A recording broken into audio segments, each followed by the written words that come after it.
While I was away, my children sold my dog.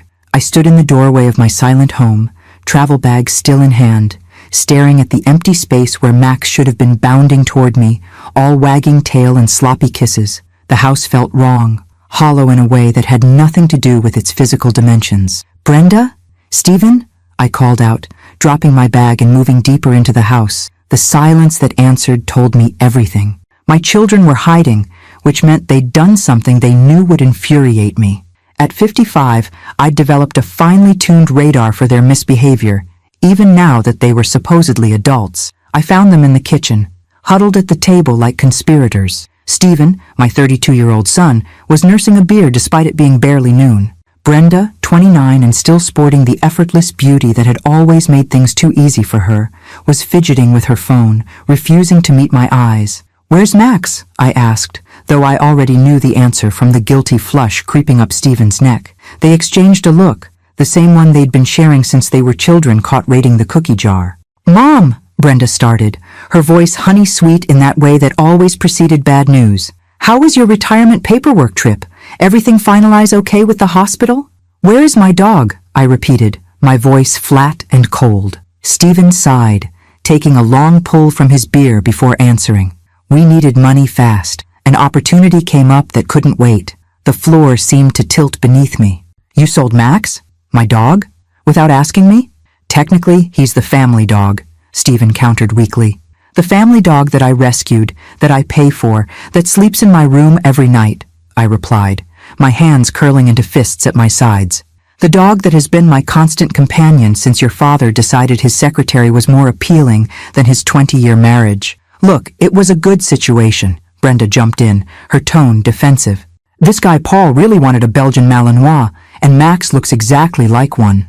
"Max is a mixed-breed rescue who happens to resemble a Malinois," I corrected sharply.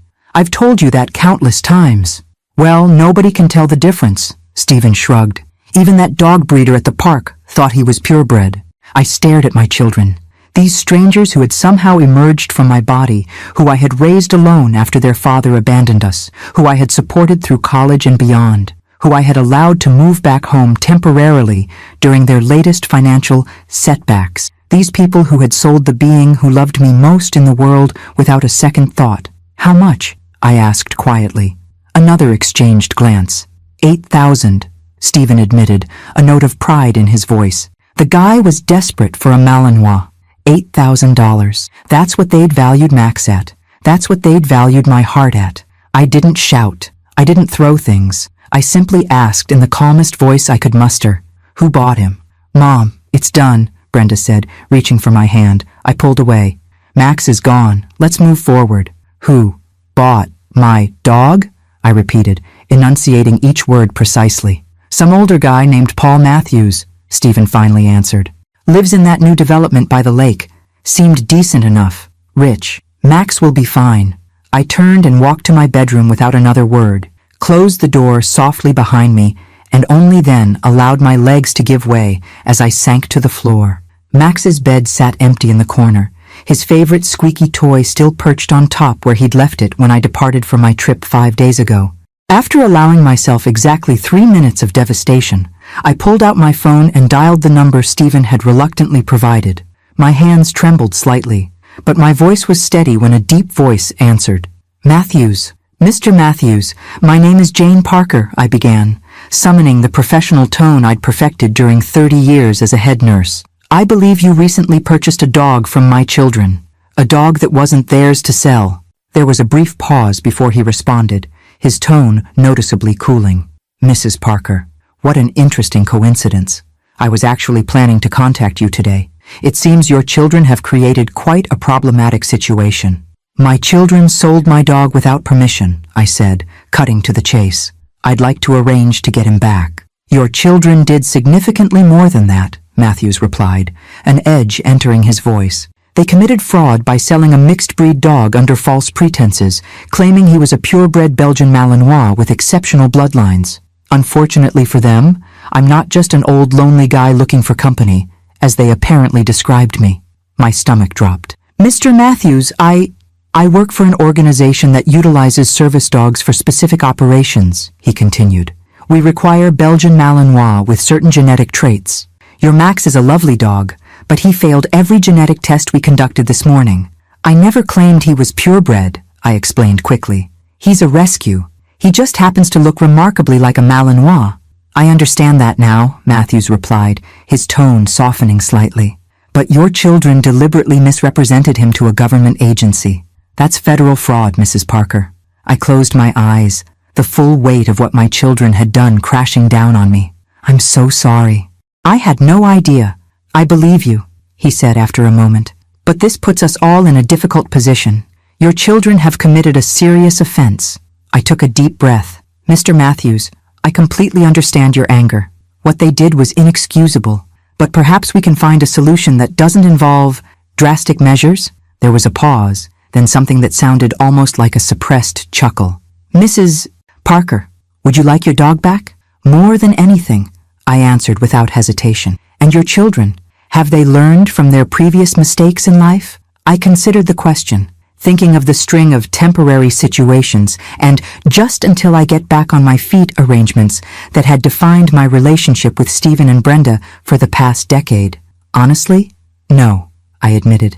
They've always counted on me to fix their problems. I've always provided a safety net. Then perhaps it's time for a lesson that finally sticks, Matthews suggested, his tone shifting to something almost conspiratorial. I have a proposition for you, Mrs. Parker. One that could return Max to you, teach your children a valuable lesson, and potentially prevent them from spending the next few years in a federal prison. Despite everything, I found myself intrigued. I'm listening. Excellent. I'll be at your house tomorrow at 8 a.m. with Max and some official colleagues. I suggest you don't warn your children of my visit. What exactly are you planning? I asked, a seed of concern forming.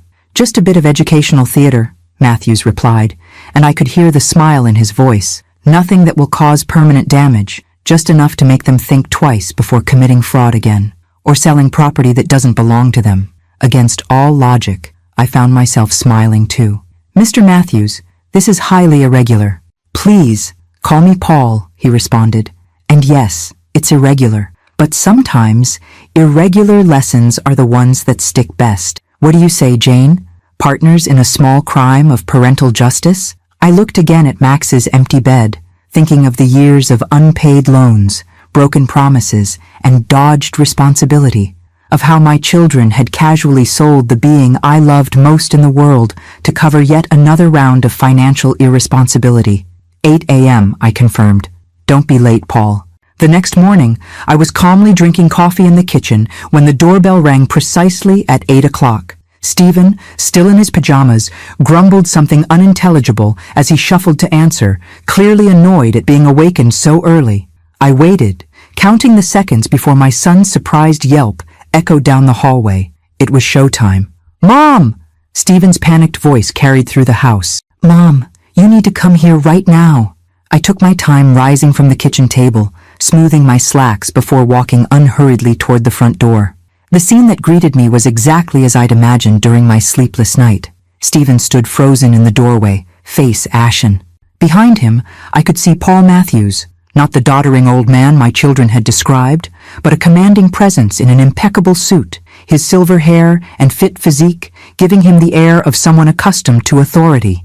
Beside him, tail wagging frantically at the sight of me, was Max, straining against his leash. And flanking them were two stern-faced men in dark suits, official-looking badges glinting on their belts. Good morning, I said calmly, as if finding federal agents at my door was an everyday occurrence. Mrs. Parker, Paul greeted me with perfect formality, though I caught the glint in his eye.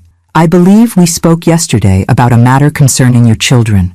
Yes, of course, I nodded. Please, come in. Mom, what the hell is going on? Stephen hissed as the group entered our living room. Brenda emerged from upstairs, her usual flawless makeup already in place despite the early hour. She stopped mid-step when she saw our visitors, her eyes widening in alarm. Mr. and Miss Parker, one of the suited men began, his voice clipped and official. I'm Agent Wilson, and this is Agent Cooper.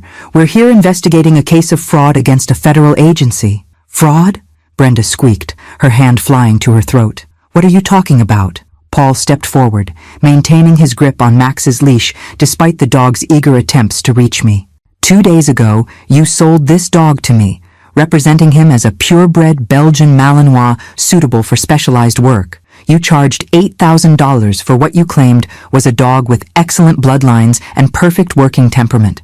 It was just a figure of speech, Stephen stammered. Everyone exaggerates when they're selling stuff. When everyone exaggerates, Mr. Parker, Paul replied coldly. They typically don't do so to a federal program related to national security. Each dog in our program undergoes complete genetic testing before training begins. Your exaggeration resulted in wasted resources, personnel time, and potentially compromised our operational schedule. Oh my God, Brenda murmured, sinking onto the nearest chair.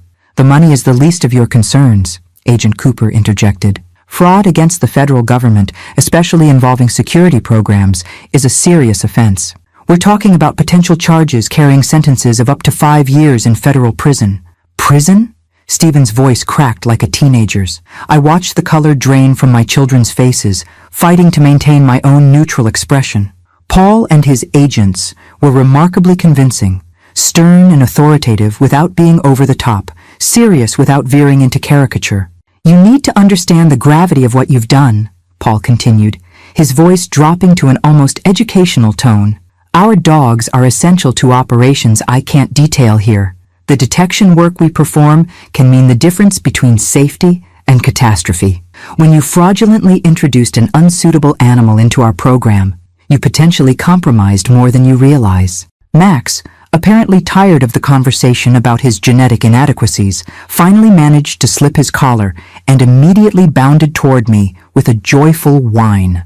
I quickly set down my coffee mug before being nearly knocked over by 35 pounds of ecstatic dog who tried to lick every inch of my face while whimpering with happiness. He clearly recognizes his true owner, Agent Wilson observed with a touch of irony. Please, Brenda begged, tears now flowing freely down her cheeks. It was a terrible mistake. We had no idea.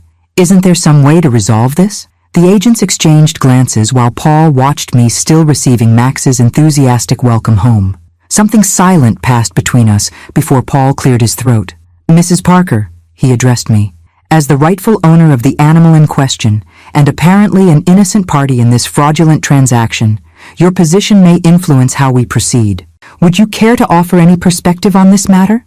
I gently pushed Max aside and stood, casually straightening my clothes. My children looked at me with expressions that mixed fear and desperate hope. The mommy who had always rescued them, who had always found a way to cushion their falls. I believe my children made a serious error in judgment, I began, my voice steady and measured. They sold property that wasn't theirs to sell under false pretenses for personal gain. This shows not only dishonesty, but a troubling disregard for consequences. Stephen and Brenda exchanged panicked glances. This was not the maternal defense they had expected. However, I continued after a calculated pause, I don't believe federal prison is necessarily the most constructive response. Perhaps we can find a solution that ensures they fully understand the seriousness of their actions, make appropriate restitution, and establish a path toward more responsible behavior in the future. Paul appeared to consider my words, though a careful observer might have noticed a gleam of approval in his eyes. What do you propose, Mrs. Parker? First, naturally, complete repayment of the funds received, I responded promptly. Second, substantial community service, preferably related to animal welfare. Third, and most importantly, I turned to face my children directly. Immediate independence.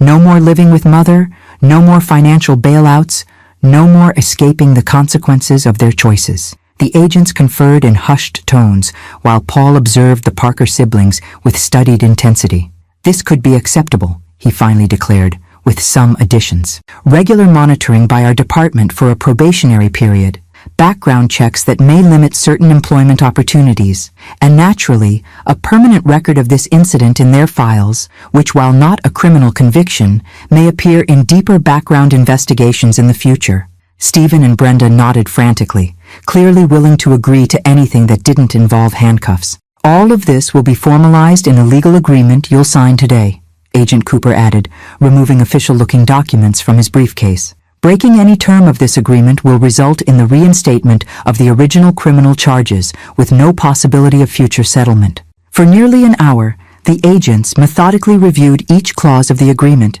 detailing the various laws Brenda and Stephen had violated, the potential damage they could have caused, and the serious legal repercussions they would face if they breached the terms. Max, oblivious to the human drama, had settled contentedly at my feet, occasionally sighing happily as he received absent-minded pets.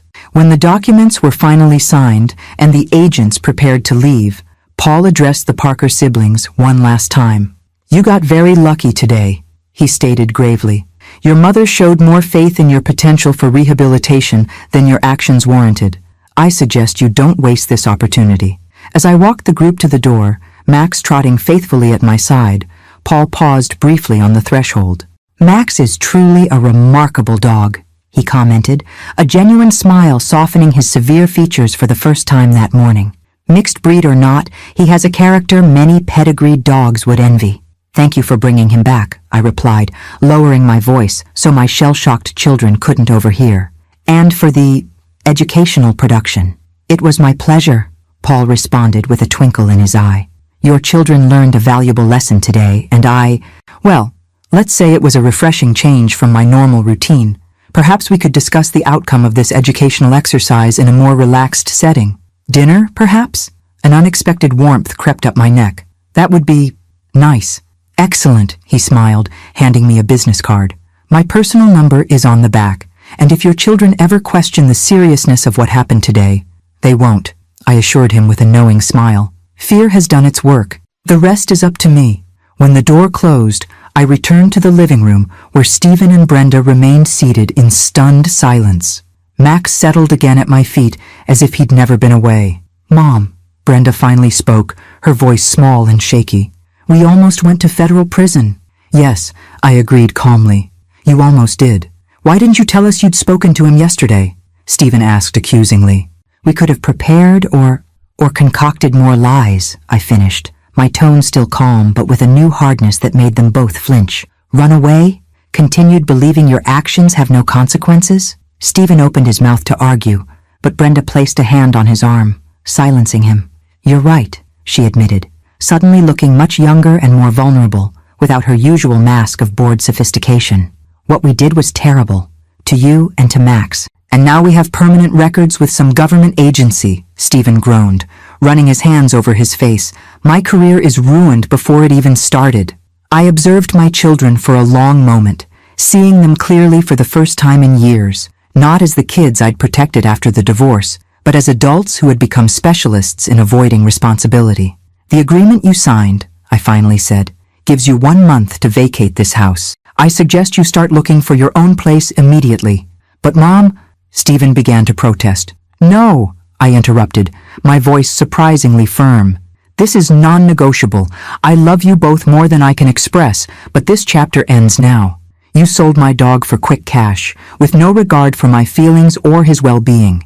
If I can trust you so little under my own roof, then it's time we establish a new dynamic." To my surprise, there were no further arguments, just silent nods as the reality of their new situation began to sink in.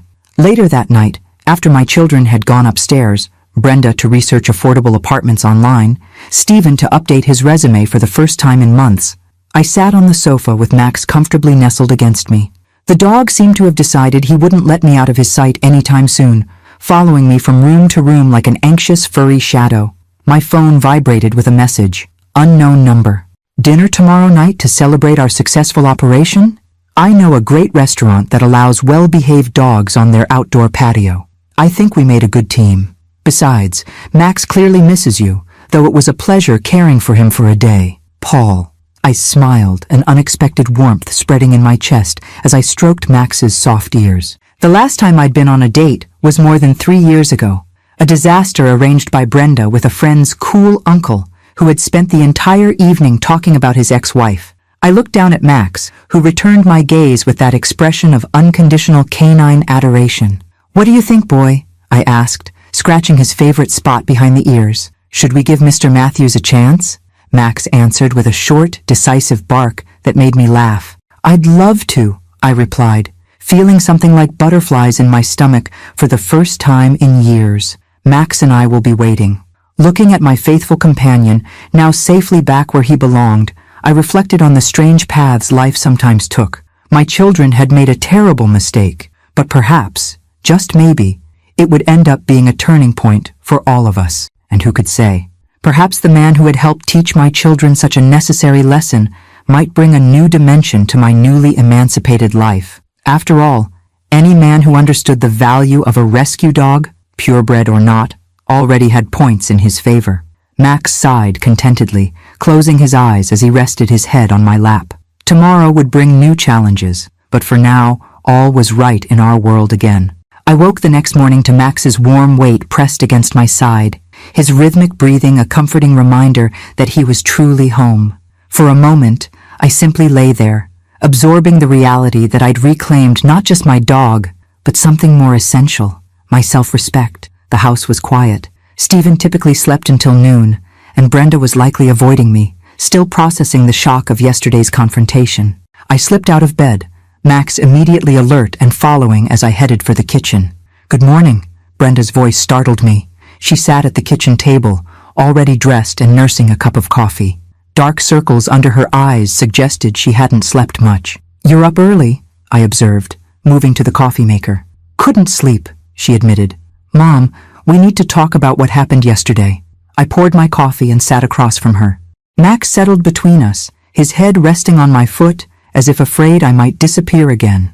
"I'm listening." Brenda stared into her mug for a long moment. "I'm sorry," she finally said, her voice small. "What we did was unforgivable." "Yes, it was," I agreed, not rushing to ease her discomfort. "Are you really kicking us out?" she asked, eyes lifting to meet mine. "After everything you've done for us?" "I'm not kicking you out," I corrected. "I'm establishing boundaries that should have been in place years ago. You're 29, Brenda. Stephen is 32. Living with your mother should be a temporary emergency measure, not a lifestyle." "But we're family," she protested weakly. "Yes, we are. And that's why this has to change." I leaned forward, holding her gaze. "I've enabled you both for too long. After your father left, I was so afraid of failing you that I overcompensated. I've been your safety net, your ATM, and your maid for years. It ends now." Tears filled her eyes. "I don't know if I can make it on my own. I've never tried," I finished for her.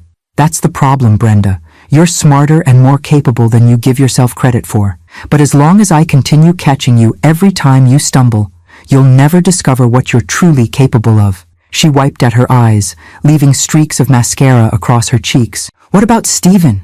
He's worse off than I am." "Stephen will figure it out too," I said firmly. "He has a degree in computer science that he's never properly used because it's always been easier to borrow money from me than pursue a challenging career." The sound of shuffling footsteps announced my son's arrival. He paused in the doorway, eyes narrowing suspiciously at our serious expressions. "What's going on?" "Mom was just reiterating that we're moving out," Brenda informed him, a new resignation in her voice. "That federal agent stuff was just a bluff," Stephen protested, heading for the coffee pot. "You can't seriously be making us leave over a mistake."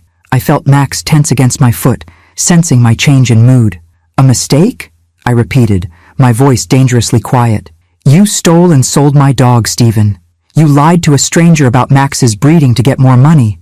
You betrayed my trust in the most fundamental way possible." "We were desperate," he exclaimed, throwing his hands up. "I owed some guys money. They were threatening to—" "I don't want to hear it," I interrupted. "Whatever the reason, you chose to solve your problem by creating a much bigger one for me. That's what you've both been doing for years. Your emergencies always become my emergencies. Your poor choices always become my burden to fix." Stephen slammed his mug down. "So you're just washing your hands of us?" "Great parenting, Mom." "No, Stephen," I replied calmly. "Great parenting would have been setting these boundaries years ago. I failed you both by making everything too easy, by never letting you face the natural consequences of your actions. And now you're making up for lost time," he snorted derisively. "Now I'm correcting my mistake," I agreed. 1 month, that's generous, considering what you did. You'll find new places to live, new jobs if necessary, and new ways to manage your finances that don't involve using me as a safety net. "And if we can't?" he challenged. "You will," I said with more confidence than I felt. "Because you have to. That's how adulthood works for most people." The kitchen fell silent, except for the soft thump of Max's tail against the floor. Finally, Brenda stood up. I'm going to call Jessica, she announced. Her roommate moved out last month. Maybe she's still looking for someone to split the rent. The shock on Stephen's face at his sister's capitulation would have been comical under different circumstances. You're actually going along with this? He asked incredulously. Brenda shrugged. What choice do we have? We screwed up, Stephen. Big time. And honestly, maybe Mom's right. Maybe it's time we figured out how to stand on our own feet. As she left the kitchen, Stephen glared at me, his expression a mixture of betrayal and fear. This isn't fair. Neither was selling Max, I replied simply. Actions have consequences, Stephen. It's time you learn that.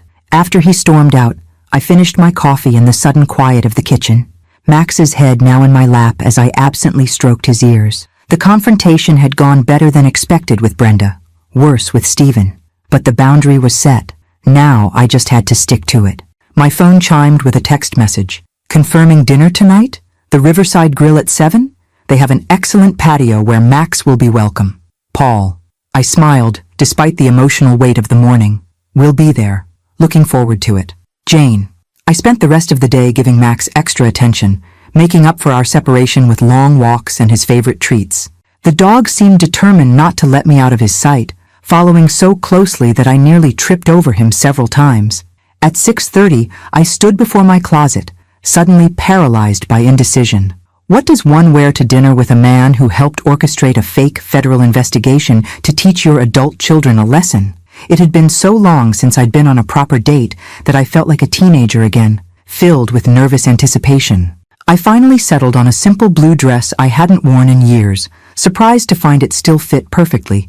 Casual, but elegant, appropriate for an outdoor restaurant without looking like I was trying too hard. What do you think? I asked Max, who sat watching me get ready with his head tilted inquisitively. Too much? He gave a soft woof that I chose to interpret as approval.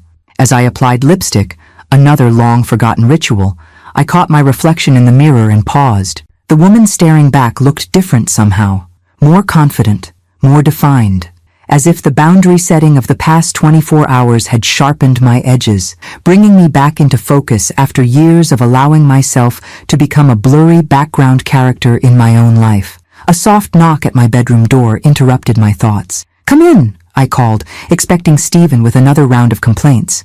Instead, Brenda peeked in, her expression uncertain. "Wow, Mom, you look really pretty." "Thank you," I replied, surprised by the compliment. She stepped into the room, fidgeting with the sleeve of her sweater. "You're going out with him, aren't you? The government guy." "Paul," I corrected. "And yes, we're having dinner." Is it a date?" I considered the question. "I think so." "That's good," she said softly. "You haven't dated anyone since Dad left. It's about time." I turned to face her fully, trying to read the emotions behind her words.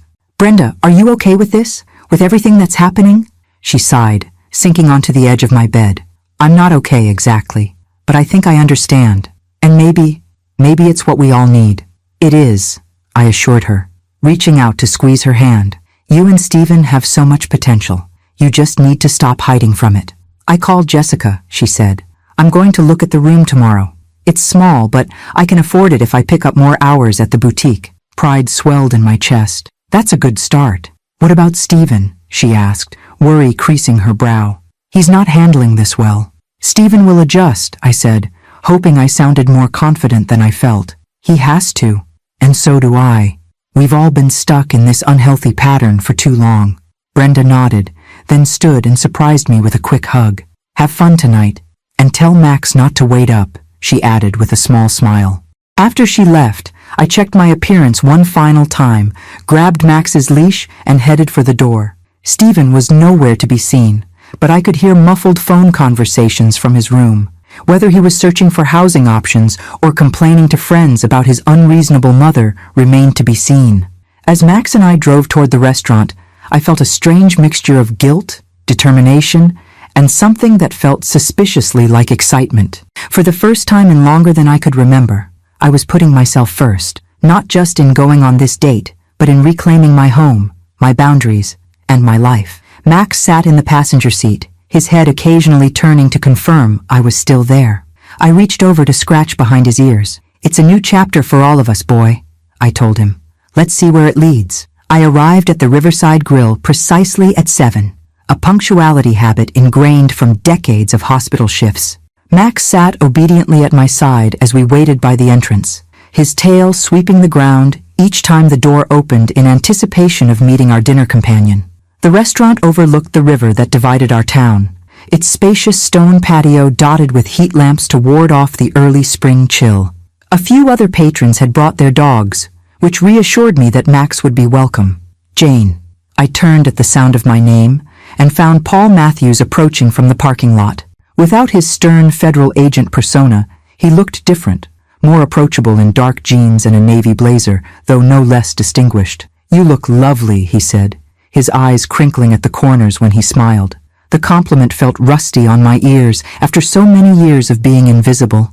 "Thank you," I replied, suddenly aware of how long it had been since I'd been on a proper date. Max and I were just admiring the view. At the sound of his name, Max perked up, tail wagging furiously as he recognized his temporary caretaker. To my surprise, he greeted Paul with almost as much enthusiasm as he'd shown me. "He seems to have forgiven me for my part in your little family drama," Paul chuckled, kneeling to scratch behind Max's ears. "Exactly the right spot," I noticed. "You two bonded during his brief stay?" "We did," Paul confirmed, straightening up. "He's an exceptional dog. You've trained him beautifully." The hostess guided us to a corner table on the patio with a commanding view of the river. Max settled contently under the table, his head resting on my foot, in what had become his new habit since returning home. "I must admit," Paul said once we were seated, "yesterday's performance was one of the more unusual uses of my professional background." "And what exactly is that background?" I asked, realizing I knew almost nothing about this man beyond his theatrical federal agent impression. 22 years with the FBI, he replied, watching my expression carefully. "I retired last year and now consult for a private security firm that does work with service dogs. So while I've never actually arrested anyone for canine-related fraud, I wasn't entirely acting yesterday." I nearly choked on my water. "You really were a federal agent?" "Special agent, counterintelligence division," he confirmed with a slight smile. "Those colleagues of mine weren't agents, though, just friends from the security firm who enjoyed playing their roles a bit too enthusiastically." "So you could have actually arrested my children?" I said slowly, processing this new information. Paul's expression grew more serious. Technically, what they did could qualify as fraud, but it would have been a minor case that likely wouldn't have resulted in charges. The possibility of 5 years in prison was an embellishment for educational purposes. "Thank God," I murmured, though part of me felt Stephen and Brenda deserved the fear they'd experienced. "I'm still wrapping my head around you being an actual FBI agent." "Former agent," he corrected, "though old habits die hard, as you saw yesterday. Once you've spent 2 decades reading people, building cases, and conducting interviews, you tend to approach every situation a certain way." "By including dinner with a woman you barely know?" His eyes met mine, warm with amusement. "Especially then. Occupational hazard, I'm afraid. I've probably already noticed 15 things about you that most people would miss." "Such as?" I challenged, oddly intrigued rather than unsettled. "You're left-handed but use your right hand for certain tasks," he observed. "You've worked in medicine, nursing specifically, evidenced by the way you scanned the restaurant for sanitation issues when we sat down and the slight callus pattern on your hands from frequent washing. You've been divorced for, I'd guess, around 10 years, and you haven't been on a date in quite some time." I stared at him, caught between impressed and unnerved. "That's remarkably accurate, though it's been 12 years since the divorce." "I was close," he shrugged. "Your turn." "My turn to what?" "To tell me what you've observed about me. Everyone notices things. Most people just don't consciously process them." I studied him carefully, accepting the challenge. "You've been divorced too, no wedding ring, but the tan line is still faintly visible. You have a dog of your own based on the hair pattern on your jeans that doesn't match Max's coloring. You're organized to the point of being slightly obsessive, judging by how you rearrange the silverware and condiments as soon as we sat down. And," I hesitated, then decided to take a risk, "you're lonely." His eyebrows rose slightly. "What makes you say that?" "The way you interacted with Max, not just friendly but genuinely connected. Most people pat dogs. You engaged with him. And the fact that you went through all that trouble yesterday, the fake investigation, the theater of it all, suggests you don't mind going out of your way to help a stranger with a family problem. People who are fully satisfied with their own lives rarely get that involved in others' dramas. For a moment, I worried I'd overstepped, but then he laughed, a genuine, unguarded sound. Touché, Jane. Maybe you missed your calling as an investigator. Our conversation flowed easily after that, through dinner and dessert, touching on our careers, our lives post-divorce, and eventually circling back to the events that had brought us together. I have to ask, I said as we lingered over coffee, why did you agree to return Max to me without a fight? You'd paid a considerable sum for him. Paul's expression softened as he glanced down at Max, who had remained a perfect gentleman throughout the meal. Several reasons. First, it was clear from your call that you genuinely loved him, while your children were just using him as a convenient ATM. Second, the security firm really does use Malinois for certain operations, and Max, wonderful as he is, wasn't suitable for that work. And third, I prompted, sensing there was more. A slight smile played at the corners of his mouth. Third, I was intrigued by a woman who, instead of yelling or threatening when her children sold her dog, calmly called the buyer and proposed a rational solution. That showed a level of composure I've rarely encountered.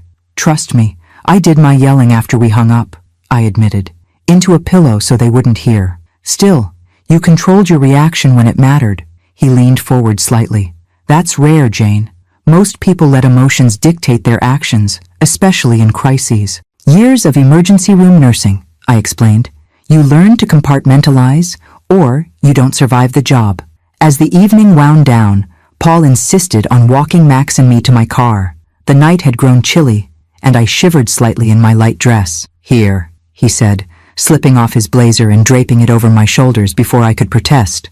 The gesture was so old-fashioned, so courteous, that it momentarily left me speechless. Thank you, I managed finally, inhaling the subtle scent of his cologne from the fabric, for the jacket, and for dinner, and for yesterday.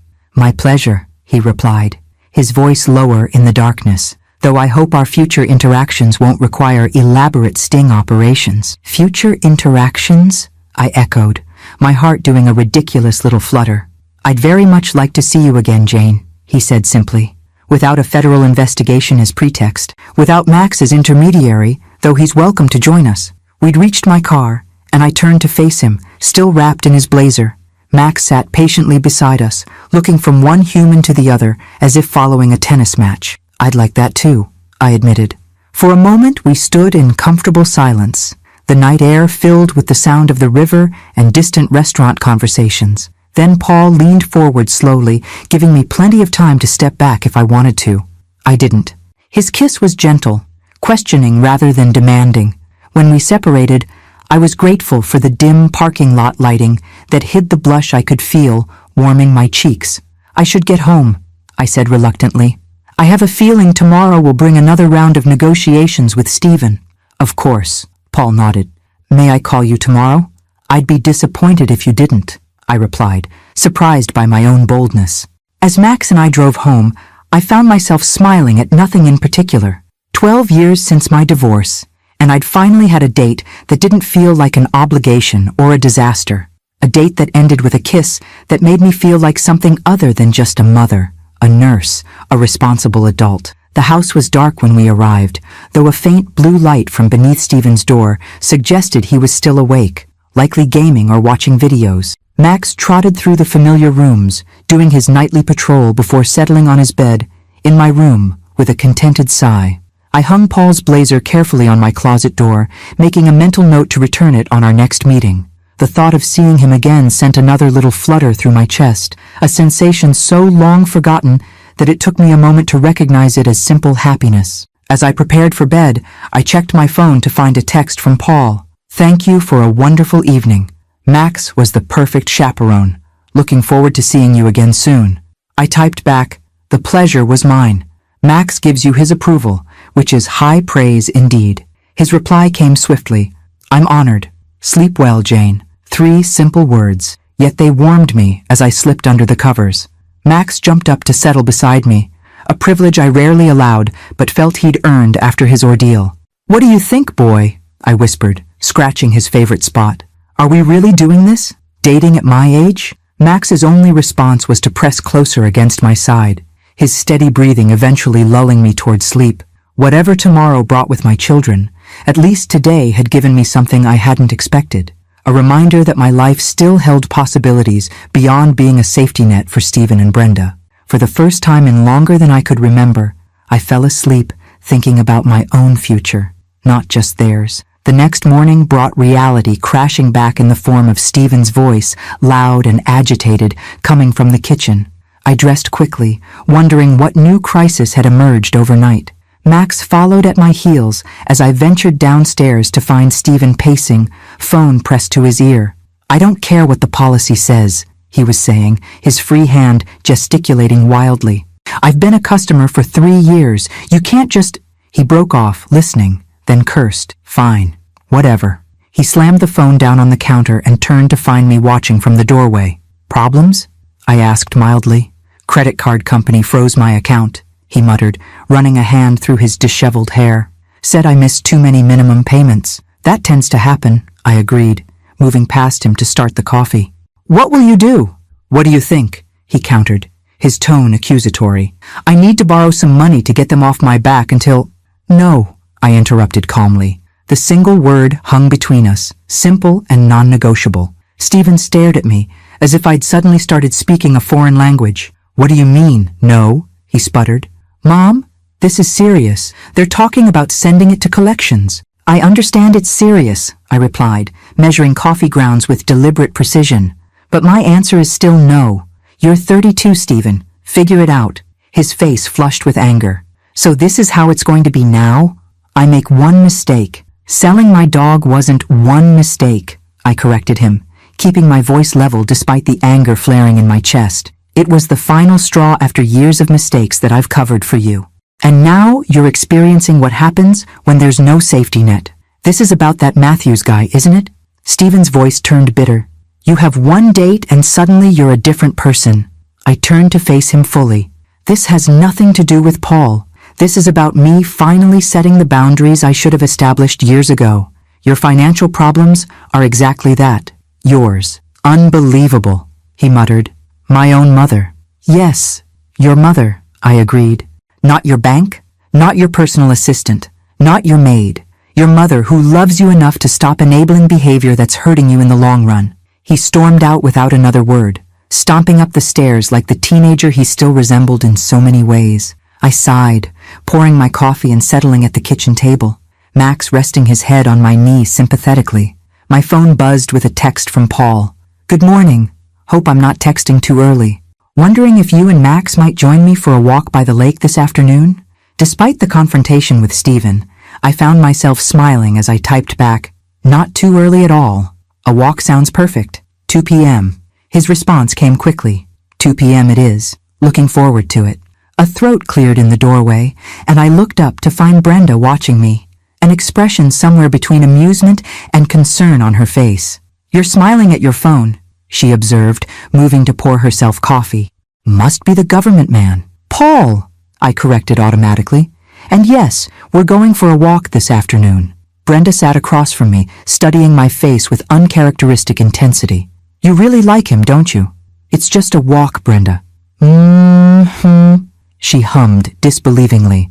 "That's why you're glowing like a teenager with her first crush." I felt my cheeks warm. "Don't be ridiculous. I'm not judging," she assured me, reaching over to pat Max's head. "It's nice to see you interested in something besides work and, well, us." The admission surprised me. "I didn't realize you'd noticed." "Of course I noticed," she replied, looking slightly offended. "I'm self-absorbed, Mom, not blind. You've been on autopilot for years. Everything about you, your job, your schedule, your entire life, has revolved around supporting Stephen and me." "That's what mothers do," I said, though the justification sounded hollow even to my own ears. "To an extent," Brenda agreed, "but there's a difference between supporting your children and subjugating your entire existence to them, especially when the children are supposedly adults." I stared at her, momentarily speechless. When had my daughter developed this level of self-awareness? "Anyway," she continued, taking a sip of coffee, "I'm going to look at Jessica's place today, and I talked to my manager about increasing my hours at the boutique. She said if I can commit to a regular schedule, she might consider an assistant manager position. Brenda, that's wonderful, I said, genuinely pleased. I didn't know you were interested in retail management. She shrugged, but I caught the flicker of pride in her eyes. It's not what I pictured doing with my marketing degree, but it's a start. And I actually enjoy it when I'm not treating it as just a way to fund my social life. Have you told your brother about these plans? Her expression clouded. I tried, but he's in full victim mode. Says we should be sticking together against your unreasonable demands. She made air quotes around the last two words. I think he expected me to join his rebellion. And you're not going to? No, she said simply. This is long overdue, Mom. For all of us, including Stephen, even if he can't see it yet. I reached across the table and squeezed her hand, unexpected emotion tightening my throat. When did you get so wise? I've always been wise, she replied with a flash of her old self-confidence. I just chose to ignore my wisdom when it was more convenient to let you solve all my problems. After she left to get ready for her apartment viewing, I sat finishing my coffee, Max still leaning against my leg as if afraid I might disappear again. The conversation with Brenda had left me feeling both hopeful and uncertain, pleased by her apparent maturity, yet worried about Stephen's continued resistance. By the time I left to meet Paul, Stephen still hadn't emerged from his room, though I could hear him on the phone again, his tone alternating between charm and desperation as he presumably worked his way through his list of friends who might bail him out. I left a note telling him I'd be back later, though I doubted he'd care where I was going or who I was with. The lakeside park was crowded with weekend visitors enjoying the spring sunshine. I spotted Paul immediately, standing near the water's edge, hands in his pockets as he gazed across the lake. He turned as Max and I approached, his face lighting with a smile that made my pulse quicken embarrassingly. You found me, he said, bending to greet Max before straightening to meet my eyes. FBI training at work, I joked. Suspect located approximately 50 yards from the designated meeting point, displaying conspicuous behavioral patterns. He laughed, the sound warm in the afternoon air. Clearly, I need to work on my evasion techniques. We began walking along the lakeside path, Max trotting happily between us, occasionally stopping to investigate interesting scents or receive admiring pats from passing children. The conversation flowed easily, touching on everything from books we'd recently read to childhood memories of family vacations. How are things at home? Paul asked after a while. Any fallout from our little operation? I sighed, filling him in on Brenda's apparent transformation and Stephen's continued resistance. I'm worried about him, I admitted. He's never had to truly stand on his own before. I'm not sure he knows how. He'll learn, Paul assured me.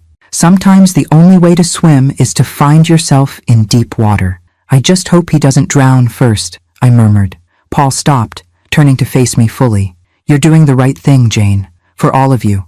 It's not easy, but it's necessary. I know, I said, surprising myself with the certainty in my voice. It's just, they've been my whole world for so long, especially after the divorce. I poured everything into being there for them, into making sure they never felt the abandonment their father inflicted.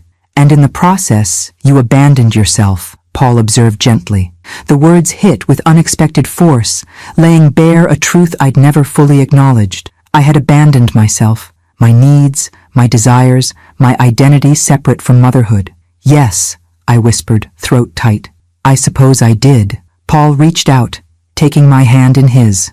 Maybe it's time to find yourself again. Max chose that moment to bark excitedly at a passing squirrel, lunging forward and nearly pulling me off balance. Paul steadied me, his hand warm against my back, and we both laughed at the dog's single-minded focus on the retreating rodent. Sorry about that, I apologized as Max calmed down. He has strong opinions about squirrels. A dog of discerning tastes, Paul nodded seriously, though his eyes twinkled with amusement. Shall we continue? There's a nice cafe around the bend that serves excellent lemonade and allows dogs on their terrace. As we walked on, his hand found mine again, our fingers intertwining with comfortable familiarity. I couldn't remember the last time I'd held hands with someone, and the simple contact felt both foreign and essential, like rediscovering a forgotten pleasure. At the cafe, we claimed a table overlooking the water, Max settling contentedly at our feet. Paul insisted on paying for our drinks, despite my protests.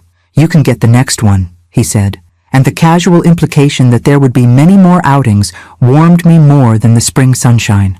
"Tell me something you've always wanted to do but haven't," he said after our lemonades arrived. I considered the question, realizing how rarely I thought about my own desires anymore.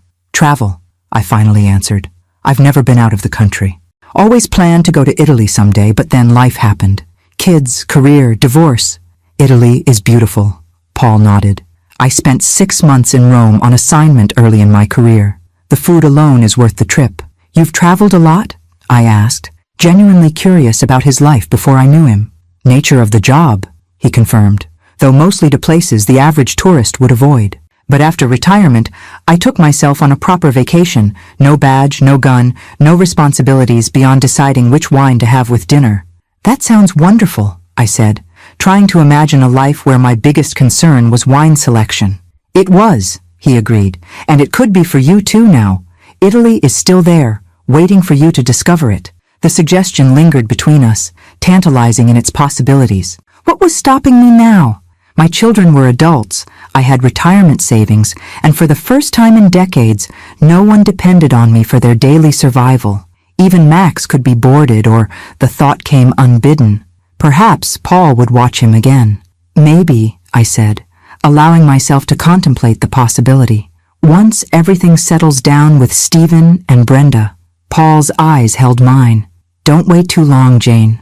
Life has a way of filling whatever space we give it. If you don't make room for your dreams, other demands will happily occupy that territory." As Max and I drove home later, his words echoed in my mind. How many times had I deferred my own desires, always putting them off until some unspecified future when everyone else's needs had been met? A future that never seemed to arrive. The house was quiet when we returned. A note from Brenda on the counter informing me she'd be back late. She was having dinner with Jessica to discuss the apartment. No sign of Stephen, though his car was still in the driveway. I fed Max, then fixed myself a simple dinner, enjoying the rare peace of an empty house. As I ate, I opened my laptop and found myself Googling Italy travel packages. Just looking, I told myself, just considering possibilities. By the time I went to bed, I'd bookmarked 3 potential itineraries and requested information from a travel agency specializing in solo tours for women over 50. Not a commitment, I reminded myself, just exploring options. Max jumped up to join me, circling 3 times before settling against my side with a contented sigh. I stroked his soft fur, thinking about Paul's words, about abandoned selves and rediscovered dreams. "Things are changing, boy," I whispered, "for all of us." I woke to the sound of shattering glass, followed by cursing. Instantly alert, I glanced at the clock, 3:17 a.m., and slipped out of bed. Max was already at the door, hackles raised, a low growl rumbling in his throat. "Shh," I whispered, placing a calming hand on his head. "Let me check." The hallway was dark, but light spilled from the kitchen below. I crept down the stairs, Max following despite my signal to stay. At the bottom, I paused, listening. Stupid. Worthless. Stephen's voice, slurred and angry. Another crash followed. I rounded the corner to find my son swaying in the middle of the kitchen, surrounded by broken glass and spilled liquor. An empty bottle lay on its side near his feet, and he was fumbling with another from the cabinet, where I kept a few spirits for special occasions. "Stephen?" I said cautiously. He spun around, nearly losing his balance. His eyes were bloodshot, his clothes disheveled. "Well, look who's here," he sneered. "Mother of the year." "You're drunk," I stated the obvious, surveying the destruction, "and making a mess." "What do you care?" he snarled, gesturing wildly with the bottle still clutched in his hand. "You've made it perfectly clear we're just burdens to you." Max pressed against my leg, sensing the tension. His presence steadied me as I took a deep breath, determined not to escalate the situation. "Put the bottle down, Stephen," I said calmly. "Let's get this cleaned up, and we can talk in the morning when you're sober." "Always so reasonable," he mocked, taking a swig directly from the bottle. "Perfect Jane Parker, never loses her cool, just calmly destroys her children's lives." "That's enough," I said, my patience wearing thin. "You're 32 years old, not 17. This behavior is unacceptable." "Unacceptable," he repeated mockingly. "Know what's unacceptable? My own mother choosing some random guy over her children, kicking us out because her new boyfriend doesn't like us cramping her style. This has nothing to do with Paul, I replied, keeping my voice level despite the anger building in my chest. This is about you and Brenda learning to stand on your own feet. And if you're so concerned about having a place to live, destroying my kitchen at 3 a.m. isn't exactly your best strategy. He laughed, a harsh, bitter sound. Your kitchen, your house, your dog. Everything's yours, isn't it? God forbid we touch any of your precious possessions. Stephen, you're drunk and upset. Let's talk tomorrow. No! He shouted, slamming the bottle down on the counter so hard I feared it might break too. We're talking now. You want to know what my day was like? I spent 8 hours calling everyone I know, begging for money or a place to crash. Know what I learned? Nobody wants a 32-year-old loser who lives with his mommy. The raw pain beneath his anger was palpable, but I steeled myself against the familiar urge to rescue him. I'm sorry it was difficult, I said quietly, but facing these realities is part of growing up, something you've avoided for too long. Growing up, he sneered. Is that what you're doing with your FBI boyfriend? Having a midlife crisis? I felt my composure slipping. My relationship with Paul is none of your concern, and I suggest you stop now before you say something you'll regret. Or what? He challenged, his expression ugly with alcohol and resentment. You'll kick me out sooner? Report me to your fake federal agent friends? Or you'll damage our relationship beyond repair? I replied honestly. I'll always love you, Stephen, but I'm quickly losing respect for you. And once that's gone, it's very hard to get back. Something in my tone must have penetrated his drunken haze. He blinked, momentarily silent, then reached for the bottle again. Leave it, I said sharply. You've had enough. Don't tell me what to do, he muttered, but his defiance seemed half-hearted now. Then act like an adult I don't need to give instructions to, I countered. Clean up this mess, go to bed, and in the morning, start figuring out your life instead of blaming me for your problems. I turned to leave, signaling for Max to follow. He's not coming back, you know, Stephen called after me, his voice suddenly small. Dad didn't, and this Paul guy won't either. They never do. I stopped, my heart aching despite my anger. This, then, was the real wound, not just my withdrawal of financial support, but the fear of another abandonment. Stephen had been 15 when his father left, old enough to understand betrayal, but not its causes. Paul isn't your father, I said without turning around. And I'm not the same woman your father left. Whatever happens between Paul and me has nothing to do with you and Brenda. But you need to understand something, Stephen. Even if he walked away tomorrow, nothing would change. This new boundary is permanent. I continued upstairs without waiting for his response, though I heard what sounded like a choked sob behind me. Every maternal instinct urged me to go back, to comfort my hurting child. But the rational part of me knew that comfort now would only reinforce the pattern we were trying to break. In my bedroom, I sat on the edge of my bed, trembling slightly from the confrontation.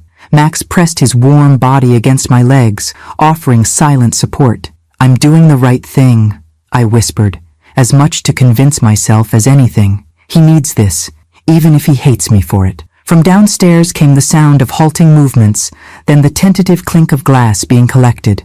At least he was cleaning up his mess, a small step, but perhaps the beginning of accepting responsibility. I lay back down, though I knew sleep would be elusive now. My phone glowed with a text notification I hadn't noticed earlier. Thinking of you. I had a wonderful time today. Sweet dreams, Jane. Paul's simple message brought an involuntary smile to my lips despite the turmoil of the night. I typed back, knowing he wouldn't see it until morning. Tonight was difficult with Stephen, but I'm standing firm. Your support means more than you know. Thank you for a lovely day. As I set the phone aside, I realized something had shifted within me.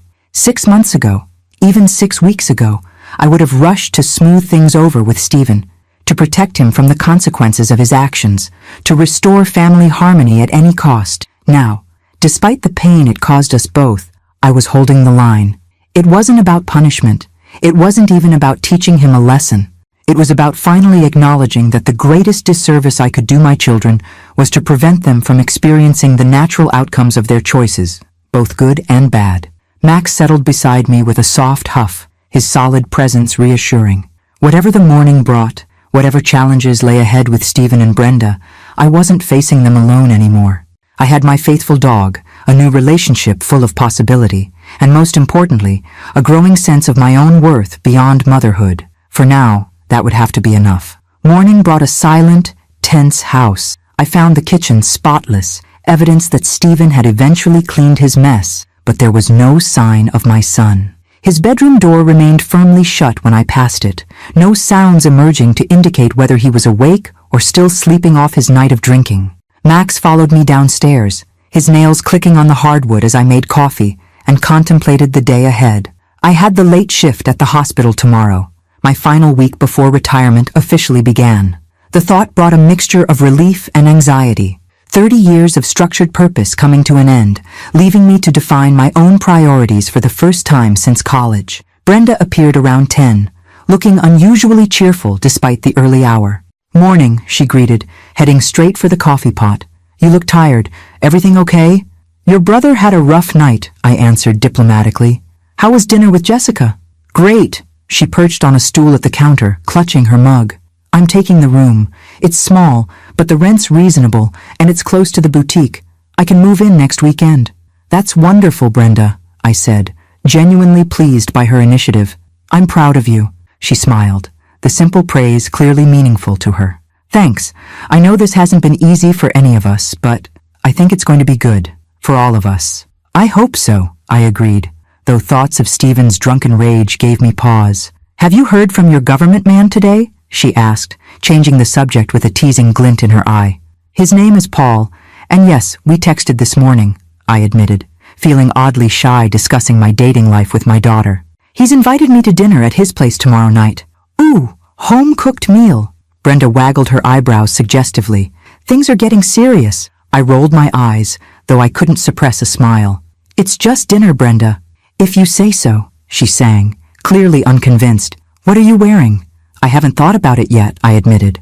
"Well, you should," she declared, suddenly all business. "First time at his place is a statement opportunity. Not too casual, but not overly formal either. You want to look effortless, but intentional." Despite myself, I laughed. "When did you become a dating expert?" "I may be terrible at money management and life decisions, but fashion and dating strategy?" She flipped her hair dramatically. "That's my superpower." The moment of levity was interrupted by Stephen's appearance. He stood in the doorway, pale and disheveled, eyes bloodshot and puffy.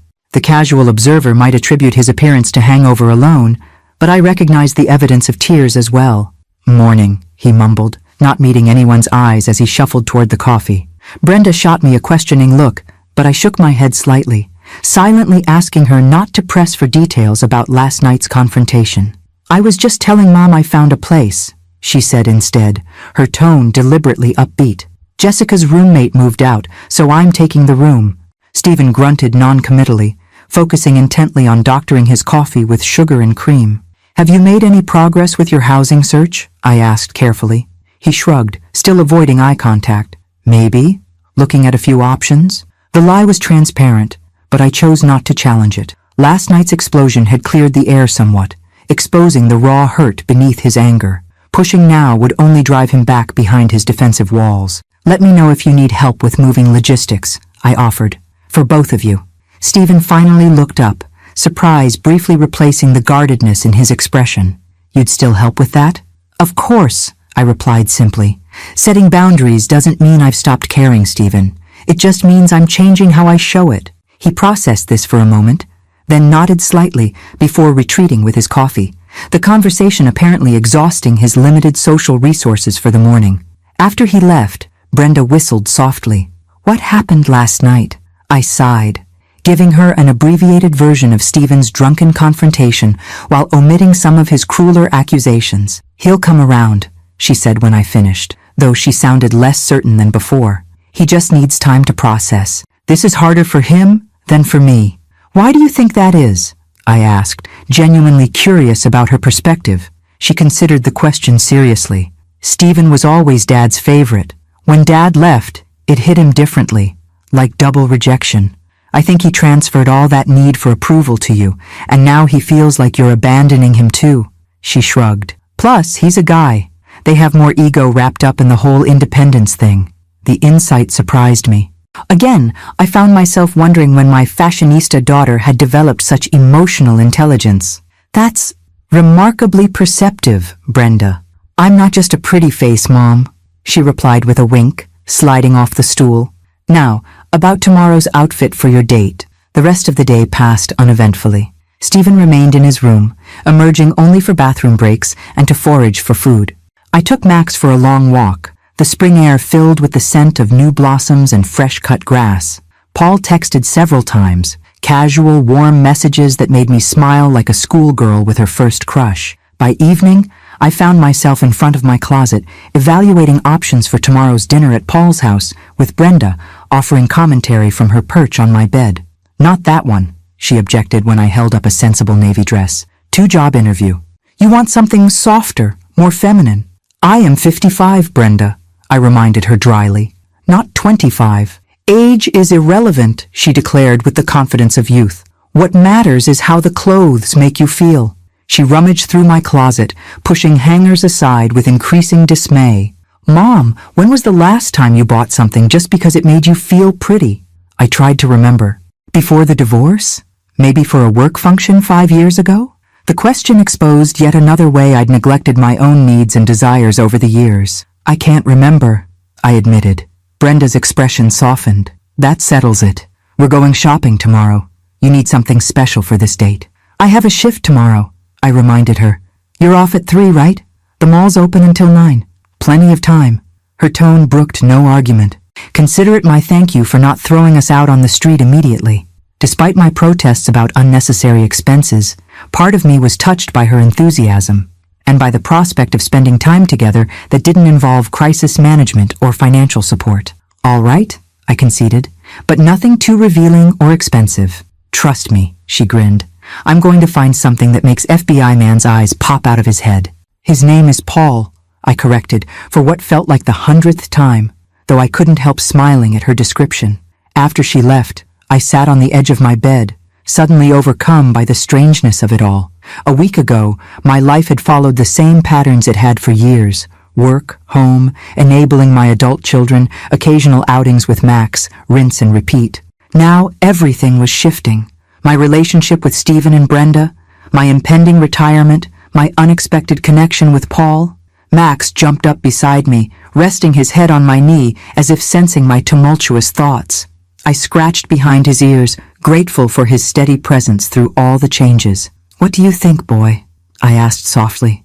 Is it possible to rewrite your life at 55? He looked up at me with complete confidence in his soulful eyes, and I chose to interpret his gentle woof as an affirmative. Perhaps this was the silver lining to my children's betrayal in selling Max, not just his safe return, but the cascade of changes it had triggered. Without that catalyst, I might have continued in my comfortable rut indefinitely, watching life pass by while I focused solely on others' needs. Now, for the first time in decades, I was contemplating my own desires, my own future, and surprisingly, despite the tension with Stephen and the uncertainty ahead, I felt more alive than I had in years. The shopping expedition with Brenda proved surprisingly enjoyable. After my final shift at the hospital, a bittersweet 6 hours of goodbyes and well wishes from colleagues I'd worked alongside for decades, I met my daughter at the mall, feeling oddly nervous about the whole enterprise. Relax, Mom, Brenda said, linking her arm through mine as we navigated the crowded corridors. This is supposed to be fun, not a root canal. I haven't shopped for date clothes in 15 years, I reminded her. I'm not even sure what's appropriate anymore. That's why you have me, she replied confidently, steering me toward a boutique I'd passed countless times but never entered. Trust the expert. For the next 2 hours, I tried on more outfits than I had in the previous 5 years combined. Brenda was a surprisingly thoughtful stylist, selecting pieces that flattered my figure without pushing me too far beyond my comfort zone. She rejected anything matronly, "You're dating, not attending a church social, Mom," while also vetoing items I found too revealing. "We want elegant with a hint of sexy, not desperate housewife." Eventually, we settled on a soft wrap dress in a deep teal that Brenda insisted brought out my eyes, paired with heeled sandals that added height without sacrificing comfort. The outfit was undeniably more stylish than my usual practical attire, yet it still felt like me, just a slightly more polished version. "What do you think?" Brenda asked as I examined my reflection. "I love it," I admitted, surprised by how much I meant it. The woman in the mirror looked confident, attractive, and yes, even a little sexy. All things I hadn't associated with myself in far too long. "Paul won't know what hit him," she declared with satisfaction. As we left the store with our purchases, Brenda suggested stopping for coffee. Sitting across from her in the cafe, watching her chat animatedly about her new job responsibilities and apartment plans, I felt a shift in our relationship. Less mother-daughter, more like friends. Equal adults sharing their lives rather than one constantly rescuing the other. "I don't think I've properly thanked you," I said during a lull in conversation. Brenda looked puzzled. "For what? The dress? You paid for it." "For adapting so gracefully to these changes," I explained. "For understanding why they're necessary, instead of fighting me like your brother." She stirred her latte thoughtfully. "I was angry at first," she admitted. "When you said we had to move out, my initial reaction was pure indignation. How dare you after all these years of supporting us? But then I started thinking about what my life would look like in 5 years if nothing changed." "And?" I prompted when she paused. "And it was depressing," she said bluntly. "Still living in my childhood bedroom, working a job I treat as temporary even though I've been there 3 years, watching my friends build careers and relationships while I'm stuck in permanent adolescence." She shrugged. "Once I saw it that way, I realized you're doing us a favor, not punishing us." I reached across the table and squeezed her hand. "I'm so proud of you, Brenda. I know this isn't easy." "It's not," she agreed. "But neither is watching your mother put her entire life on hold while you waste your potential. That's a different kind of burden." Her words hit me with unexpected force. I'd always viewed my sacrifices as necessary, even noble, the essence of good mothering. It had never occurred to me that my children might feel guilt or responsibility for how completely I'd subsumed my identity into caring for them. "Well," I said, trying to lighten the suddenly emotional moment, "you don't need to worry about that anymore. As you can see, I'm officially rejoining the land of the living." "Good," she replied firmly. "You deserve it, Mom. You've given us everything. It's your turn now."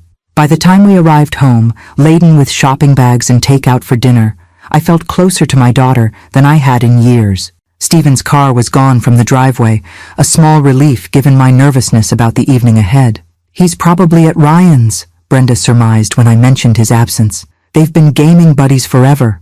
Ryan has a spare room in his apartment. That might be Stephen's best option if he can swallow his pride enough to ask."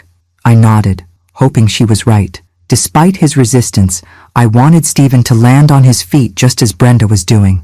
The point wasn't to punish him, but to launch him into the independent adulthood he'd been avoiding. Later, as I prepared for my date with perhaps more care than I'd taken with my appearance in a decade, I found myself humming, an unconscious expression of happiness that caught me by surprise. Max watched from his spot on the bed, head tilted in curious observation. "What do you think?" I asked, turning to give him the full effect of the new dress and the subtle makeup Brenda had insisted on applying for me. Max's tail thumped enthusiastically against the comforter. "I'll take that as approval," I laughed, bending to ruffle his ears. "Now remember, you're staying with Brenda tonight. Be a good boy for her." After one final check in the mirror, I headed downstairs where Brenda waited to give her assessment. "Wow, Mom," she said, eyes widening appreciatively. "You look amazing." "Not too much?" I asked, suddenly self-conscious. "Perfect," she assured me. Sophisticated but approachable. The dress was definitely the right choice. The drive to Paul's house gave me time to battle my nerves. It had been so long since I'd been on a proper date, let alone one at a man's home. What if I'd misread his interest? What if the conversation faltered without the buffer of a public setting? Paul lived in a neat craftsman-style house in one of the older neighborhoods near downtown. As I pulled into his driveway, I took a deep breath, reminding myself that I was a grown woman, not a teenager on her first date. He opened the door before I could knock, greeting me with a warm smile that immediately calmed my nerves. "Jane," he said, his eyes taking in my appearance with undisguised appreciation. "You look beautiful." "Thank you," I replied, pleased by his reaction. "Something smells wonderful." "I promised a home-cooked meal," he said, ushering me inside. "I hope you like Italian." The interior of his home reflected its owner. Tasteful, well-organized, with subtle touches of warmth that softened the bachelor aesthetic. Books lined the walls of the living room, interspersed with framed photographs and what appeared to be artifacts from his travels. A large German shepherd rose from his bed by the fireplace, approaching to inspect me with dignified curiosity. "This is Rex," Paul introduced. "Rex, this is Jane, Max's person." I offered my hand for the dog to sniff, smiling when he gave it a gentle lick of approval. "It's nice to meet you, Rex. Max sends his regards." "He's usually more reserved with visitors," Paul observed, as Rex settled contentedly beside me when I sat on the sofa. "You must have the touch." "Dogs can sense dog people," I replied, scratching behind Rex's ears the way I knew most canines appreciated. "He's beautiful." "And knows it," Paul chuckled. "Can I get you a glass of wine? Dinner's almost ready." The evening unfolded with the same easy comfort we'd established on our previous outings. Paul was an excellent cook, the pasta dish he'd prepared rivaling anything I'd had in restaurants. The conversation flowed naturally, covering everything from books we'd enjoyed to his FBI career to my nursing experiences. "So tomorrow's officially your first day of retirement," he noted as we lingered over tiramisu. "How does it feel?" "Surreal," I admitted. 30 years of structure suddenly gone. "I'm not entirely sure what comes next. That's the beauty of it," he said, refilling our wine glasses. "You get to decide. No more schedule dictated by hospital shifts or your children's needs, just pure possibility." "It's both liberating and terrifying," I confessed. "I've defined myself as a nurse and a mother for so long. Without those roles, who am I?" Paul's expression grew thoughtful. "That's the most exciting question of all, isn't it? Who is Jane Parker when she's simply herself? Who is Jane Parker when she's simply herself?" Paul's question lingered in the air between us, profound in its simplicity. I took a sip of wine, considering how to answer. "I'm not sure I know anymore," I admitted. "I've spent so many years being what everyone else needed that I've lost track of my own desires." Paul reached across the table, his hand covering mine. "Then perhaps that's your first retirement project, rediscovering Jane." His touch sent a pleasant warmth through me that had nothing to do with the wine. "Any suggestions on where to start? What did you dream about before life got in the way?" he asked, his eyes holding mine with genuine interest. What did young Jane Parker want before she became a nurse, a wife, a mother? The question transported me back decades, to a younger version of myself with ambitions I'd almost forgotten. "I wanted to travel," I said slowly, "to see places I'd only read about in books. I wanted to learn photography, not just snapshots, but real artistic expression." Paul nodded encouragingly. "What else?" "I wanted to volunteer with a wildlife rehabilitation center," I continued, memories surfacing like bubbles in still water. "I've always connected with animals, but nursing humans took precedence." "Those all sound like dreams that are still very much within reach," Paul observed. "They do, don't they?" I smiled, feeling a spark of excitement at possibilities I hadn't considered in years. "What about you? Did retired life match your expectations?" "Not at first," he admitted. "The bureau had been my identity for so long that I felt rudderless without it. The security consulting work helps, but it took me months to adjust to civilian life. And now? Now I'm learning to appreciate the freedom," he said. "The ability to choose projects that interest me, to travel without checking in with a supervisor, to pursue personal connections." His eyes met mine with unmistakable meaning. The moment hung between us, charged with potential.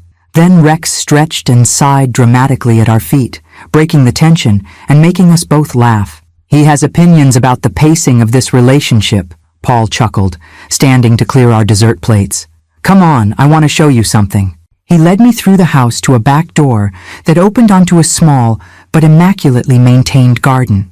Solar lanterns illuminated a stone path winding through flowering shrubs and carefully placed perennials. At the center stood a wooden bench facing a small pond where water lilies floated serenely on the surface. "This is beautiful," I breathed, taking in the peaceful sanctuary. "My retirement project," Paul explained, guiding me to the bench. I knew nothing about gardening when I started. Killed more plants than I care to admit. But there's something therapeutic about creating beauty from bare earth. We sat side by side, close enough that our shoulders touched. The night air carried the scent of jasmine and the gentle splash of the pond's small fountain. Rex settled at our feet, apparently content to chaperone from a discreet distance. "The day we met," Paul said after a comfortable silence, "when you called about Max, I almost didn't answer. Unknown numbers usually mean telemarketers or someone wanting free security advice. I'm glad you did, I replied softly. So am I. He turned slightly to face me.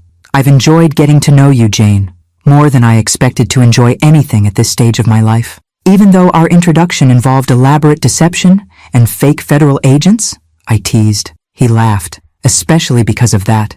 It showed me your strength, your commitment to doing what's right, even when it's difficult. Not many parents would have the courage to let their children face the consequences of their actions. I'm still not sure I'm doing the right thing, I confessed, especially with Stephen. He's so angry, so resistant. He'll come around, Paul assured me. Or he won't. Either way, you've given him the opportunity to grow up at last. That's all any parent can do. His understanding, the absence of judgment in his voice, moved me deeply.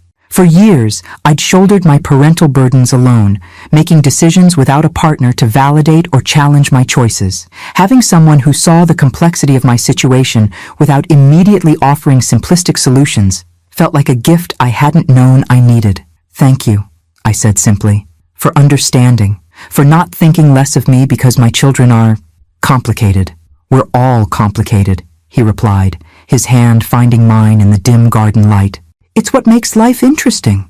In that moment, with night-blooming flowers scenting the air and Paul's hand warm against mine, I felt a peace I hadn't experienced in years. Not the exhausted resignation I'd mistaken for contentment, but genuine tranquility, the sense that whatever challenges lay ahead, I wasn't facing them alone anymore. When Paul leaned toward me, his intention clear in his eyes, I met him halfway. His kiss was gentle but confident, a perfect balance of respect and desire. Unlike our first kiss in the restaurant parking lot, this one lingered, deepening as I responded with an enthusiasm that surprised even me. When we finally separated, both slightly breathless, Paul brushed a strand of hair from my face with tender precision.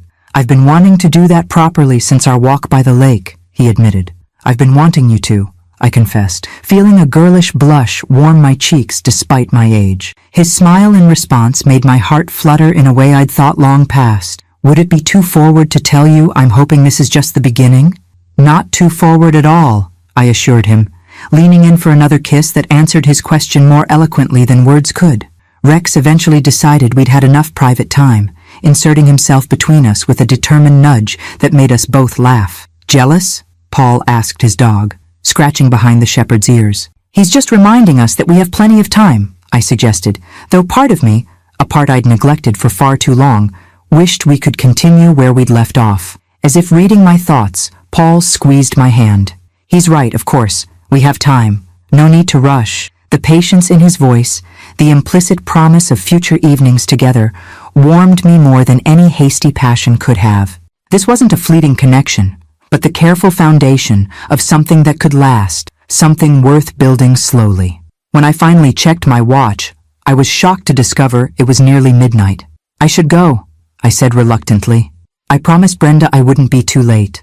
Paul walked me to my car, his arm around my waist in a gesture that felt both protective and respectful. At the driver's door, he kissed me once more, briefly, but with enough intensity to leave me slightly dazed. I had a wonderful evening, he said, opening my door. So did I replied, surprised by how inadequate the words seemed to express the significance of what had transpired between us. As I drove home through the quiet streets, I felt like a different woman than the one who had left the house hours earlier. Brenda had been right about the dress, but the transformation went deeper than appearance. Something had awakened in me tonight, not just desire, though that was certainly part of it, but a sense of my own worth beyond the roles I played for others. For the first time in longer than I could remember, I was excited about what tomorrow might bring. Not just the next date with Paul, but all the tomorrows stretching before me. Days I could fill with my own choices, my own rediscovered dreams. Arriving home, I found the house dark except for a single lamp in the living room. A note from Brenda on the counter informed me that Max had been a perfect gentleman and was now asleep in my room. Stephen's car was in the driveway, but his room was dark and silent, either already asleep or pretending to be to avoid conversation. I moved quietly through the house, not wanting to disturb either of my children. In my bedroom, Max lifted his head from my pillow, tail thumping in sleepy welcome. I changed and completed my nighttime routine, then slipped into bed beside him, my mind still replaying moments from the evening.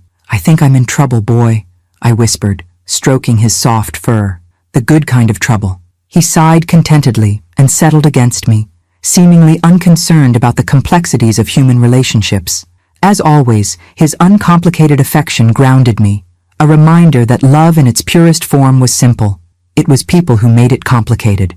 Tomorrow would bring new challenges: Stephen's continued resistance, Brenda's impending move, the vast open territory of retirement. But tonight, I allowed myself to simply savor the memory of Paul's kisses, the promise in his eyes, and the glimpse I'd caught of a future brighter than I'd dared to imagine. For the first time in years, I fell asleep looking forward to my own life, not just to facilitating others. I woke to the sound of movement downstairs, drawers opening and closing, muffled voices, the occasional thump of something heavy being set down. For a moment, I was disoriented, the memories of last night's kisses in Paul's garden mingling with the present reality of morning in my own home. Max was already alert, his head cocked toward my bedroom door as he listened to the activity below. I checked the clock. 7:30 a.m., unusually early for either of my children to be so active. "Let's investigate," I murmured to Max, pulling on a robe before heading downstairs. The scene in the kitchen stopped me in my tracks. Stephen stood at the counter, boxing up the mismatched collection of mugs and glasses he'd accumulated over the years. Brenda was at the table, sorting through a stack of mail and papers, organized piles forming around her. Both looked up at my appearance. "Morning, Mom," Brenda greeted cheerfully. "Sorry if we woke you." "What's going on?" I asked, taking in the boxes and bags scattered across the kitchen floor. Stephen cleared his throat awkwardly. "Packing. I found a place. Ryan's letting me take his spare room until I can get something on my own." The announcement, delivered with uncharacteristic humility, momentarily left me speechless. After days of resistance and anger, this sudden capitulation seemed almost suspicious. "That's great," I managed finally. "When did you decide this?" He shrugged, focusing intently on wrapping a Star Wars mug in newspaper. "Last night, I did some thinking and realized you were right. It's time." Brenda caught my eye, giving me a subtle nod that suggested she knew more about this transformation than she was saying. I made a mental note to question her later. "Well, I'm glad," I said carefully, not wanting to say anything that might disrupt this fragile progress. "Do you need help?" "Now we've got it," Stephen replied, still not quite meeting my gaze. "Most of my stuff is still in boxes from when I moved back in anyway." I poured myself coffee from the pot they'd already brewed, watching my children work together with an efficiency that surprised me. Whatever had prompted Stephen's change of heart, it had apparently included a truce with his sister. "How was your date?" Brenda asked with calculated casualness, though the gleam in her eye suggested genuine curiosity. "Lovely," I answered, unable to suppress a smile. "Paul's an excellent cook." "And?" she prompted, clearly expecting more details. "And that's all you need to know," I replied primly, though my blush likely gave me away. Stephen made a sound somewhere between a groan and a laugh. "Please, no details. I'm dealing with enough without thinking about my mother's love life." There was no malice in his tone. If anything, he sounded almost amused, but I approached the subject cautiously nonetheless. "Are you really okay with this, Stephen? With me seeing Paul?" He paused his packing, finally looking directly at me. "It's weird," he admitted, "but I guess it's also weird that I expected you to just exist for us without having a life of your own." He shrugged. "Ryan pointed out that was pretty selfish of me." "Ryan sounds wise," I observed, filing away this friend's name as a positive influence. "He's a pain in the ass," Stephen muttered, though with obvious affection. "But yeah, he called me out on a lot of my bullshit last night, said I was acting like a spoiled teenager instead of a grown man." "And you listened?" I couldn't hide my surprise. Stephen's expression grew serious. "When the drunk guy you've been crashing with tells you you're being immature, it's kind of a wake-up call." Brenda snorted. "That, and he told Stephen either to man up or find somewhere else to sleep."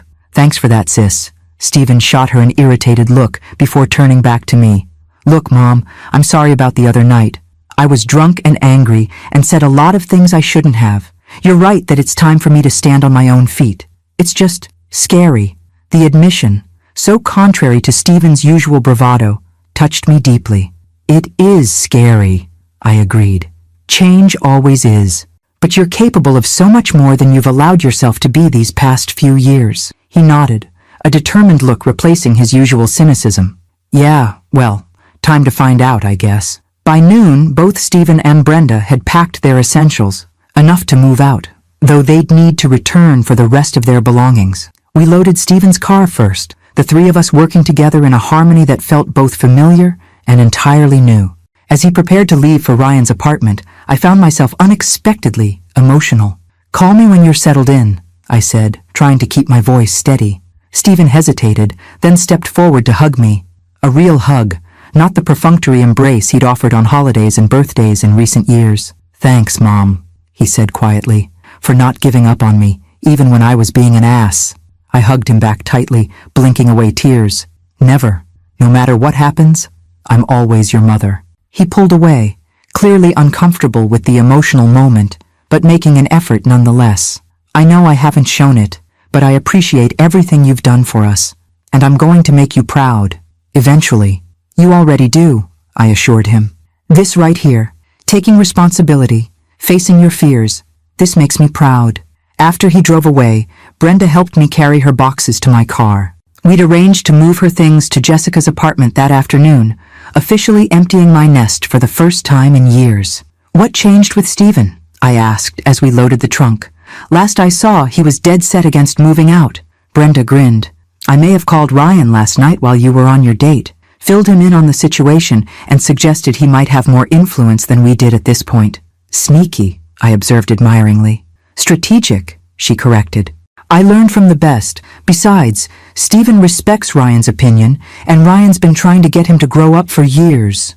As we drove toward Jessica's apartment, Brenda chattering about her decorating plans for her new room, I found myself reflecting on the whirlwind of change these past 2 weeks had brought. From the shock of discovering Max had been sold to the confrontations with my children, to the unexpected romance blooming with Paul, my life had transformed more in 14 days than in the previous 14 years. "You're awfully quiet, Mom," Brenda observed as we neared her new home.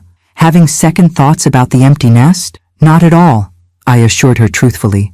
"Just marveling at how quickly everything has changed. For the better, though, right?" she asked, a hint of uncertainty in her voice. "Absolutely for the better," I confirmed.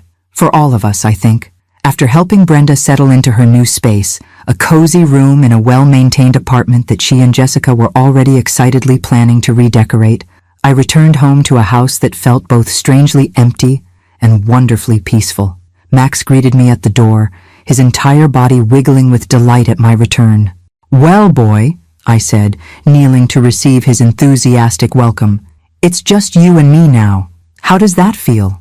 His tail wagged furiously in what I chose to interpret as approval. I wandered through the house, noting how different it felt without the constant presence of my adult children. Not lonely, as I might have feared, but open, full of possibility rather than obligation. My phone chimed with a text from Paul. "Thinking of you today. Dinner again tomorrow night? This time, let me take you out properly." I smiled, typing back, "I'd love that, though your garden was pretty perfect." His response came quickly. "The garden will be waiting whenever you're ready to visit again. So will I." The promise in those simple words sent a pleasant shiver through me. At 55, I was experiencing the butterflies and anticipation I'd thought belonged exclusively to youth. It was both terrifying and exhilarating to feel so alive again, so attuned to my own desires after years of numbness. Max followed me to the back porch, where I sat watching the afternoon sunlight filter through the trees in my small yard. On impulse, I pulled out my phone and searched beginner photography classes near me. Several options appeared, including a weekend workshop at the community college starting the following month. Without allowing myself time for second thoughts, I registered and paid the fee. Then, feeling bold, I searched Italy tours for solo travelers. The results were intimidating in their abundance, but I bookmarked several that looked promising for further research later. Small steps toward reclaiming dreams I'd set aside decades ago. Small steps toward becoming the Jane Parker I might have been, if life had taken different turns. As the sun began to set, casting long shadows across my yard, I felt a profound sense of peace settle over me. The path ahead wasn't entirely clear, but for the first time in years, I was excited to discover where it might lead, not just for my children, but for myself. "You know, Max," I said quietly, "if Stephen and Brenda hadn't sold you, none of this might have happened. Max tilted his head, his expressive eyes fixed on mine with canine devotion. In a strange way, I continued, their betrayal gave us all a fresh start. Me, them, even you with your weekly playdates with Rex that Paul's already planning. Max's tail thumped against the porch boards at the mention of his new canine friend. I suppose sometimes the worst moments can lead to the best changes, I mused, scratching behind his ears the way he loved. If you can find the courage to face them head-on instead of hiding from the pain. The wisdom of that thought settled around me like a comfortable blanket. Through all the upheaval of the past 2 weeks, I discovered strengths I'd forgotten I possessed, connections I hadn't known I was missing, and a future brighter than any I'd dared to imagine in years. As Max and I sat watching the sunset together, I silently thanked my children for their misguided decision to sell my dog. In trying to solve their problems through deception, they had inadvertently given all of us the push we needed to create better, more authentic lives. Sometimes betrayal was actually the beginning of something beautiful. You just had to be brave enough to follow where it led.